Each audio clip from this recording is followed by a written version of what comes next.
Kepolisian Resor Langsa berhasil mengamankan satu unit mobil ambulan jenis Toyota Kijang Innova warna putih BL1025KK milik Puskesmas Lusukun Aceh Utara yang diduga digunakan sebagai pengangkut sabu-sabu. Ditangkapnya ambulan ini hasil dari pengungkapan peredaran narkotika jenis sabu sebesar 1061 gram oleh unit Opsional Satres Narkoba Polres Langsa sekaligus mengamankan 3 pelaku.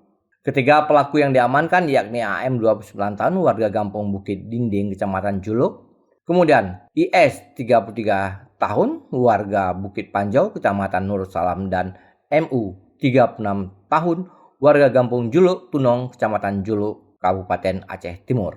Barang bukti lain yang ikut diamankan adalah 2 unit sepeda motor dan 2 unit mobil jenis Daihatsu Ayla dan Toyota Avanza. Adapun peran dari ketiga orang tersangka tersebut diduga sebagai perantara atau kurir dalam transaksi jual beli narkotika jenis sabu-sabu dari wilayah Kabupaten Aceh Timur untuk selanjutnya akan diedarkan di wilayah Kota Langsa.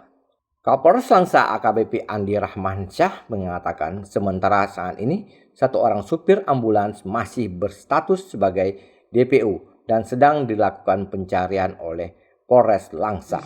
Dari ambulan ke sepeda motor Vario, dari ambulan ke mobil ke Vario ke Scoopy ditangkap.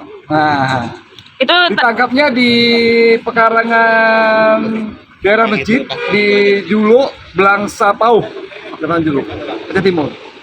Berapa tersangka Pak yang ditangkap Pak? Sementara 3, DPO 1 sementara.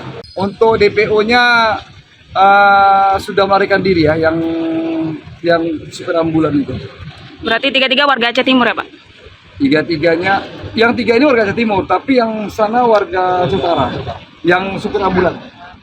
Atas perbuatannya, pelaku dikenakan pasal 114 ayat 2 subsidiar pasal 112 ayat 2 subsidiar pasal 132 Undang-Undang Nomor 35 Tahun 2009 tentang narkotika dengan ancaman pidana hukuman penjara 20 tahun atau seumur hidup atau maksimal hukuman mati.